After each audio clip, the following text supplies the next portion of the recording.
ప్రయత్నం చేస్తా ఉన్నారు.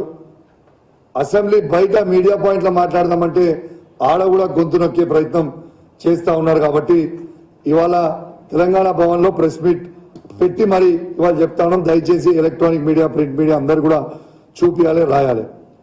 ఇవాళ పొన్నం ప్రభాకర్ గారు నా మీద అసెంబ్లీలో మాట్లాడిండు.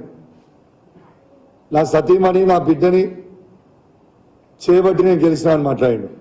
ఎస్, నా సతీమణి, నా బిడ్డ ఇద్దరు నేను గెలవాలి అని ప్రచారం బరాబర్ చేసిండ్రు, బరాబర్ కోరుకున్నారు.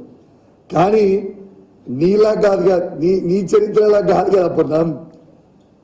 నీ సతీమణి నువ్వు 2018లో కరీంనగర్ అసెంబ్లీ క్యాండిడేట్ గా పోటీ చేస్తున్నప్పుడు ఎన్నికల సమయంలో నువ్వు ఓడిపోవాలని నీ సతీమణి మీ ఇంట్లో ఆత్మహత్య ప్రయత్నం చేసింది.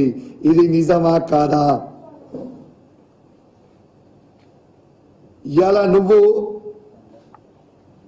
నా మీద అనేకంటే ముందు ఒక ఏళ్ళు చూపించే ముందు మళ్ళా 4 ఏళ్ళు నాకు చూపిస్తున్నాయి అనేది నువ్వు ఆలోచించాల్సిన అవసరం ఉన్నది.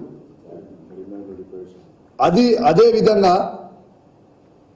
నువ్వు పదే పదే నా గురించి మాట్లాడుతున్నావు. నీ చరిత్ర నా చరిత్ర 2 నిమిషాల్లో చెప్తా నీకు. నీలాగా నక్కలాగా కొట్లాడి నేను గెలవలే. కేసీఆర్ గారి నాయకత్వంలో సింహంలాగా గర్జించి హుజురాబాద్లో మళ్ళా బీఆర్ఎస్ పార్టీ జెండా ఎగిరేసిన. యావత్ తెలంగాణ ప్రజలు మొత్తం, యావత్ తెలంగాణ ప్రజలతో పాటు భారతదేశం మొత్తం తిరిగి చూసేలాగా హుజురాబాద్లో ఈటెల రాజేందర్ని ఓడగొట్టింది ఎవరు అంటే అది కౌశిక్ రెడ్డి అని వినిపించేలాగా, కనిపించేలాగా కేసీఆర్ గారి నాయకత్వంలో ఆడ గెలిచి చూపించిన. కానీ నీలాగా నక్కలాగా ప్రవీణ్ రెడ్డి గారు మొత్తము అంతా ఏకం చేసుకున్న తర్వాత ఆయన సీటు గుంజుకొని పోయి నక్కలక్క పోయి హుస్నాబాద్లో నువ్వు నిలబడి గెలవచ్చు. కానీ నీకు దమ్ముంటే, నీకు ధైర్యం ఉంటే, నువ్వు మొగోనివే అయితే నువ్వు కరీంనగర్లో నిలబడి గెలవాల్సింది. నీ సొంత ఊర్లో నువ్వు గెలవవు కాబట్టి,